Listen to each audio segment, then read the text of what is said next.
Megastar Chiranjeevi ఈ పేరు వింటే కొందరు నిద్రలో కూడా హడలిపోతారు. స్వయం కృషితో ఎదిగిన చిరంజీవిపై దశాబ్దాలుగా ఈర్ష్య, అసూయ పెంచుకున్న కొన్ని దుష్ట శక్తులు చిరు ఏం మాట్లాడినా అందులో ద్వంద్వార్థాలు వెతుకుతుంటాయి. ఆయన వివాదాల్లోకి లాగాలని తెగ ట్రై చేస్తూ ఉంటాయి. సినీ కార్మికుల కోసం తాజాగా ఆయన చెప్పిన 2 మంచి మాటలను కూడా తప్పుపట్టే పనిలో ఉన్నారు కొందరు ఉన్మాదులు. అసలు పక్క రాష్ట్రం అన్న మాటలో పాలిటిక్స్ వెతుకుతున్న వాళ్ళెవరు?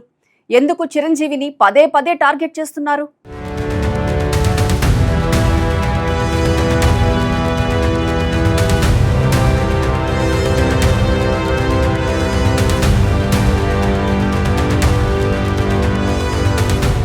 చిరంజీవి కామెంట్స్ సినీ రాజకీయ వర్గాల్లో చర్చకు కారణమయ్యాయి. సాధారణంగా సినీ కార్యక్రమాల్లో చేసిన వ్యాఖ్యలు కొద్దిసేపటికి మర్చిపోతాం. కానీ ఈసారి పరిస్థితి పూర్తి భిన్నంగా మారింది. ఒక అవార్డు కార్యక్రమంలో చేసిన ఓ చిన్న వ్యాఖ్య సోషల్ మీడియా నుంచి రాజకీయ వర్గాల వరకు పెద్ద చర్చగా మారింది. తెలంగాణలో నిర్వహించిన గద్దర్ అవార్డుల కార్యక్రమంలో చిరంజీవి మాట్లాడిన మాటలపై కొందరు దుష్ట శక్తులు ఇష్టం వచ్చినట్లుగా రెచ్చిపోతున్నారు. చిరంజీవి చెప్పిన మంచి మాటలను కాంట్రవర్సీ చేస్తున్నారు. ఆ సందర్భంలో ఆంధ్రప్రదేశ్ ను పక్క రాష్ట్రంగా సంబోధిస్తూ నంది అవార్డుల వంటి ప్రోత్సాహం అందించడంలో వెనకబడి ఉందని వ్యాఖ్యానించారు చిరు. ఆయన తెలంగాణ గడ్డపై ఉన్నప్పుడు మాట్లాడారు కాబట్టి పక్క రాష్ట్రం అని సంబోధించారు. కానీ చిరు కామెంట్స్ ను తప్పుపడుతూ ఇష్టం వచ్చినట్లుగా సోషల్ మీడియాలో కొందరు రియాక్ట్ అవుతున్నారు. ఈ నేపథ్యంలో జనసేన చిరుకు అండగా నిలిచింది.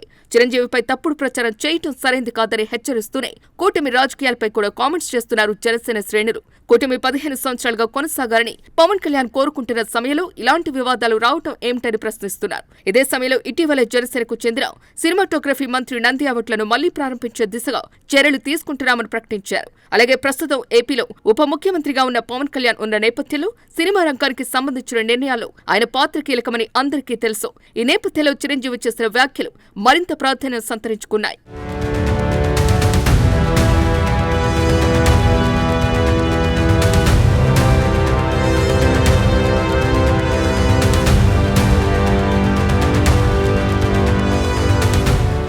ఉమ్మడి తెలుగు రాష్ట్రం 2గా వేరుపడ్డాక తెలంగాణలో నివసిస్తున్న వారికి ఆంధ్రప్రదేశ్ పొరుగు రాష్ట్రమే అవుతోంది, పక్క రాష్ట్రమే అవుతోంది.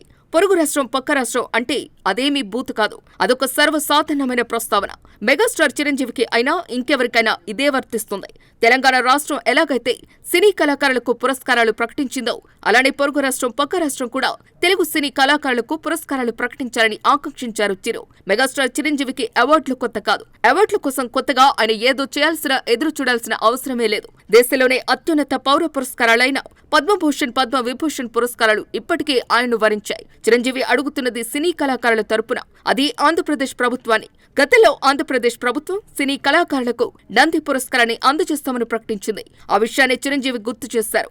మెగాస్టార్ చిరంజీవి ఎప్పుడు ఏం మాట్లాడినా దాన్ని వివాదాస్పదం చేయాలని కొన్ని దుష్ట శక్తులు ఎదురు చూస్తూ ఉంటాయి. దానికి సోషల్ మీడియాలో కొందరు తలాతో కలిని నెటిజన్లు చిలువలు పలువలు చేయటం చూస్తూనే ఉన్నాం. ఇప్పుడు జరిగింది అదే. చిరంజీవి ఎక్కడా ఆంధ్రప్రదేశ్ ప్రభుత్వాన్ని విమర్శించలేదు. ఆ మాటకొస్తే తనకు జన్మనిచ్చిన ఆంధ్రప్రదేశ్ అంటే మెగాస్టార్ చిరంజీవికి ఎంతో మమకారం. కోవిడ్ కష్టకాలంలోనూ వరదల నేపథ్యంలోనూ ఆంధ్రప్రదేశ్ ముఖ్యమంత్రి సహాయ నిధికి కోట్లాది విరాళాన్ని చిరంజీవి, ఆయన కుటుంబంలోని ఇతర హీరోలు అందించిన విషయాన్ని ఎలా విస్మరించగలం? ఏపీ సీఎం చంద్రబాబుకి చిరంజీవి అంటే ప్రత్యేకమైన గౌరవం. కానీ చిరంజీవి ఎదుగుదలను ఓర్చుకోలేని కొన్ని దుష్ట శక్తులు మాత్రం ఆయనపై విషం కక్కుతూనే ఉంటాయి.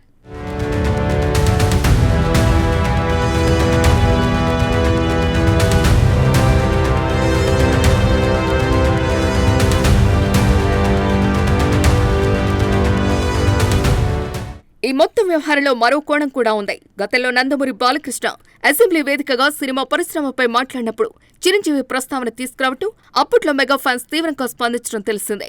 ఇప్పుడు పరిస్థితి తిరగబడిందని అప్పట్లో జరిగిన సంఘటనలు ప్రస్తావిస్తూ టీడీపీ వర్గాలు తమ వాదనను వినిపిస్తున్నాయి. ఈ విధంగా చూస్తే ఒక సాధారణ కామెంట్ క్రమంగా పెద్ద వివాదంగా మారుతోంది. ముఖ్యంగా కూటమి రాజకీయాల నేపథ్యంలో ఈ వివాదం మరింత ప్రాధాన్యతను సంతరించుకుంది. టీడీపీ జనసేన మధ్య విభేదాలు ఉన్నాయా అనే ప్రశ్నలు కూడా వినిపిస్తున్నాయి. అయితే ఈ పరిస్థితిని శాంతపరిచే ప్రయత్నాలు కూడా జరుగుతున్నాయి. చిరంజీవి చేసిన అభ్యర్థన మేరకు ఆంధ్రప్రదేశ్ ప్రభుత్వం నంది అవార్డులకు జ్యూరీ కమిటీ ఏర్పాటు చేసే పనిలో ఉందని సమాచారం. దీంతో ఈ వివాదం కాస్త తగ్గే అవకాశం ఉందని కొందరు భావిస్తున్నారు.